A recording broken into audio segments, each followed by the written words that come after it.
broadcast during the game, I think, said, one of the reporters on the sideline said that you would put together 2 game plans, one for like dealing with weather and one like normal. Just kind of what went into that process, and I guess which did you feel worked during that game? No, yeah, and really this time of year, especially where we're at here, and then it'll be kind of similar to this week, we'll do the same thing just so we're not putting ourselves in tough situations. For last week, if there was snow accumulating on the ground, certain cuts with the receivers and tight ends we didn't want to make, in fear of going down and throwing ball to a DB or something like that. So we took our game plan that we had, and then we just cut out certain things and just had those in case we needed it for footing reasons more so than anything.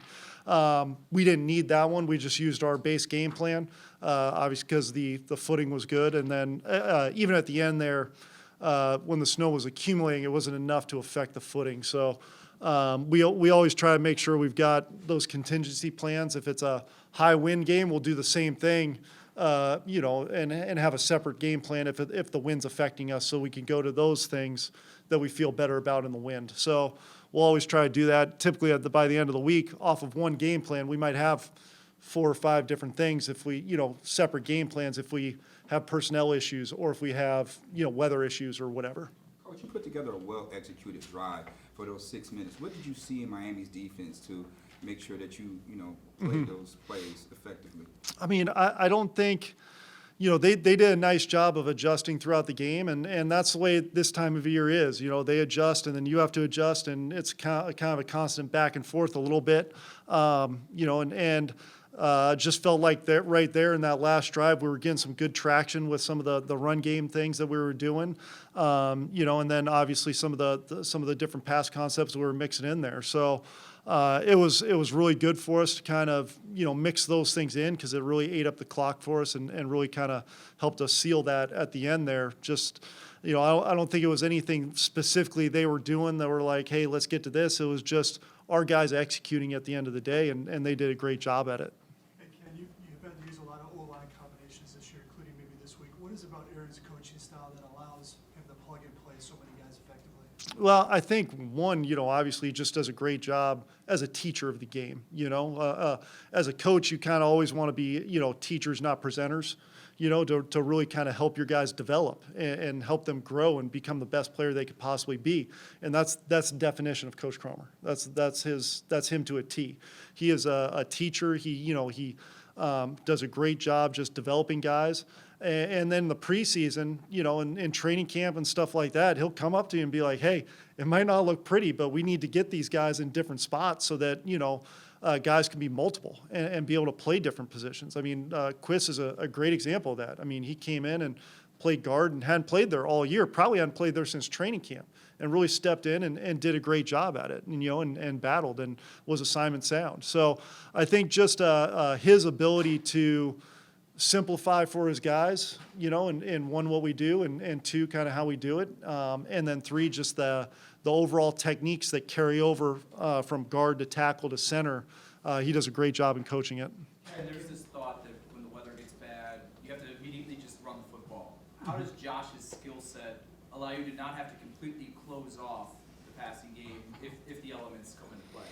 That's a great question. I mean, because I equate it back to the New England game last year here when it was really windy. And, we were like, oh, well, we got to come out and, getting big people personnels and run the ball and everything. And we really kind of struggled with it. And then, we made the adjustment. Dave's did a great job of making that adjustment as the game went on to now spreading it out and throwing it a little bit more and just, trusting Josh to either, hey, if I'm not comfortable with, make a good decision and work the progression.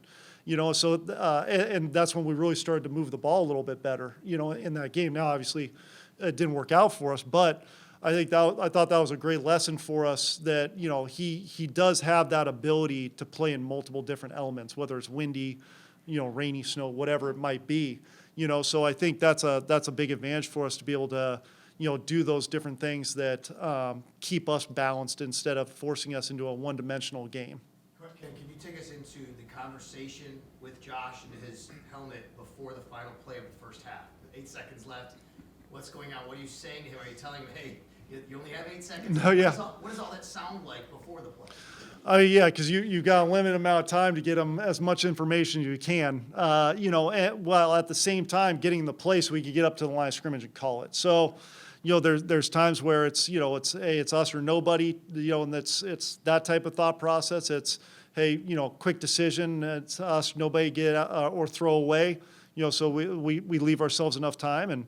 He was able to extend the play, and it's those are one of those things. Again, you kind of equate it back to I think the old Parcells saying of you've got all your reads and progressions in a box, but the great ones can kind of step out of that box, and when they do step out, they make a play and make a positive play, and that's what he was really able to do right there. And it's an ultimate be right. It's he had to be right on it, and he was. Thinking throw it. I mean, there as he was. At the end of the day, I'm watching him and I trust him. It's I've got a ton of faith in him that he's gonna give us the best chance. And those are things, whether it's positive or negative. There's stuff we can learn from. And look at and teach from. Coach, you hang your hat on spreading the ball around. Care to talk about Nyheim Hines, James Cook, and Quentin Moore's first touchdown? No, yeah, those were huge. Obviously, having guys to be able to step in and contribute like that, and it's something the coaches talked about, and we talked about with the players today when we met.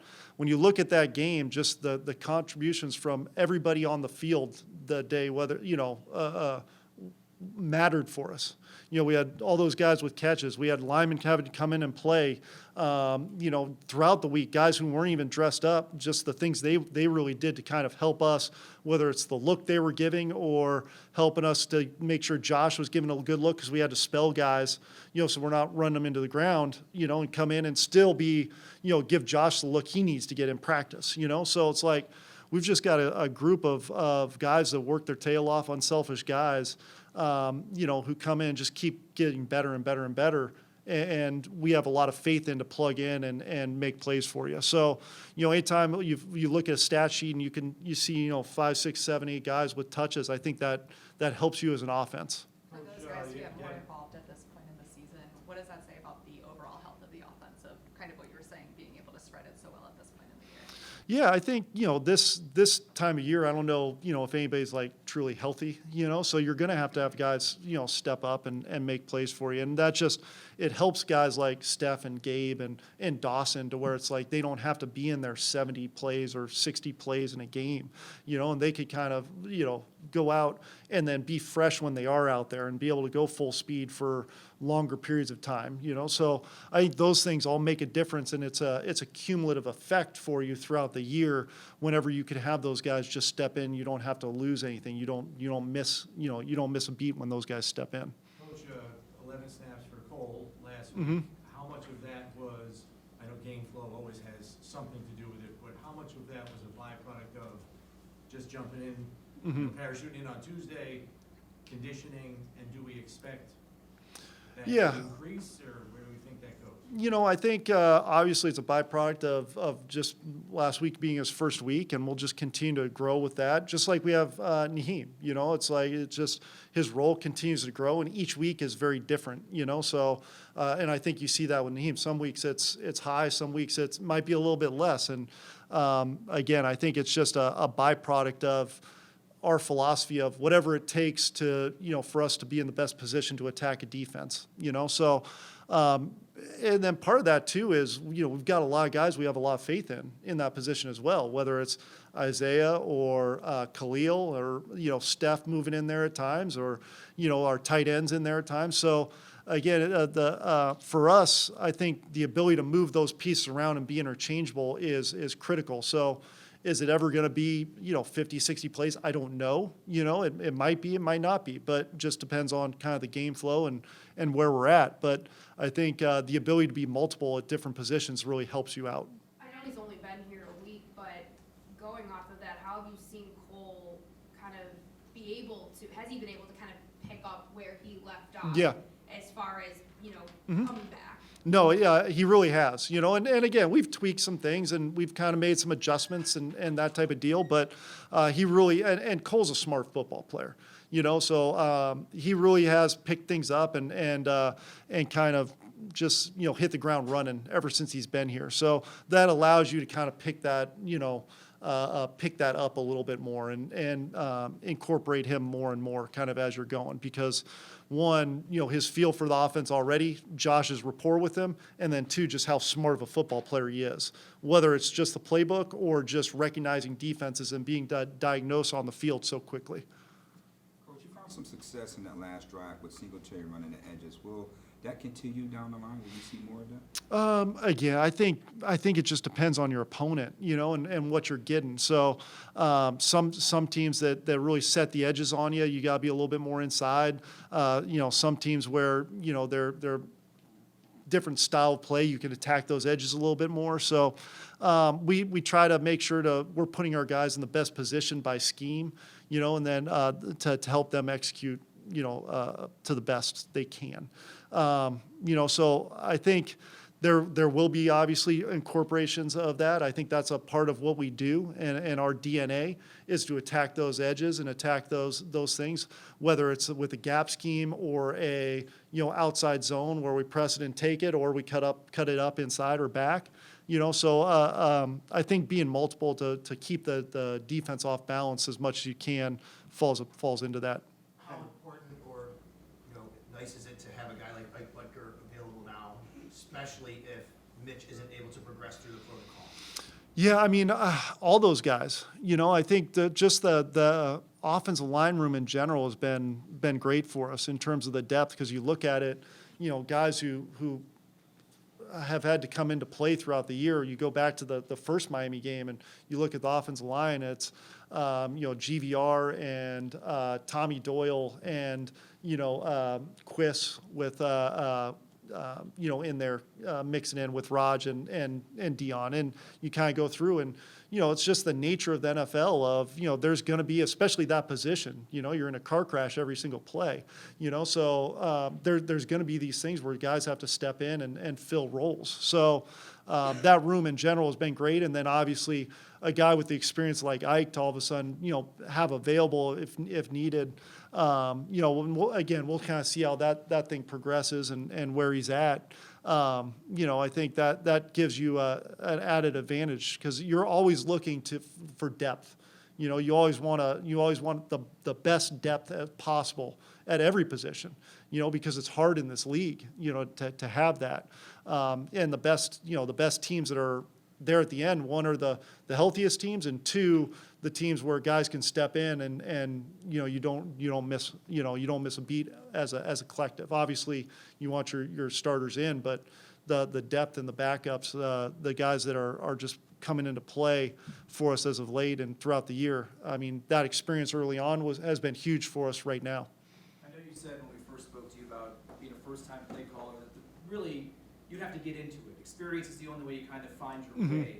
How do you feel you have evolved from week one calling plays to here we are in mid-December? I think the biggest thing is just kind of the adjustments you've got to make from week to week or during the game. I think those things are huge in the course of the league, just because defenses are so good, and you've got to be able to adjust throughout the course of the game and throw them different looks and try to do some things based off of what you're seeing. So again, just the communication between the staff, communication between the staff and our guys on the field, the players on the field, and those adjustments have been great. And then obviously you go through and there's great learning experiences throughout the game of situational football, and maybe in this situation we're going to do something different next time because it might have worked, but there might be something better, or it didn't work, so I think anytime you can build that library of experience, just like a player on the field, the quicker you are to react as a play caller in the booth. What would maybe be the situational experience that was the biggest learning moment this season? I think, I don't know about the biggest. I think you go back throughout the course of it, and whether it's the any of those backed up situations that we've had of what would we want to do here to prevent us having a punt backed up, and give them a short field. Some of those types of things, whether it's style of play call, so some of those situational things like that. Some of the red zone situational stuff of making sure that guys are in the best opportunity, whether it's a call on a pass, run, screen, whatever it might be, So I think you go through it and there's just certain things throughout the year of, in the course of a game where it might not be like, I remember this happened, where it's just instinctual, when you then call it, So I think there's a lot of those things. 2-minute drills where it's, in certain areas of the field having something quicker, so the quarterbacks can have a quick answer to it versus any type of pressure looks and stuff like that. So I think there's a lot of those things that go into it. What are your thoughts on the Chicago defense giving Philly everything they can handle? I mean, look, at the end of the day, I mean, they've got a lot of pride over there. Those guys, they play hard, they really play hard, and they're young and they want to go out and win games, and they've got a proven scheme that has been effective, not only in past few years, but over time. So they're sound in what they do. They play extremely hard, and they've got some younger players that have really developed throughout the year. And when you watch them early in the year to, these past few weeks, they look like different players. They've really grown a lot, So I think it's a testament to them and their coaching staff that, they're going out and they're battling each and every week, and teams have got to be ready to play them. Otherwise they'll get after you. Could you talk a little bit about going no huddle on the second or third drive, and what kind of jump it gave the offense? Yeah, no, I thought that was great for us. It really to mix that in, and it's a really good change up for us. I think when you talk about the no huddle, it's one of those things, especially in this league, where to have that, ability to get to it, and be able to jump into it, jump out of it, at different times. Because I think if you just go and you're doing it all the time, then it allows a defense to kind of adjust to you, and now they're comfortable because they know your tempo.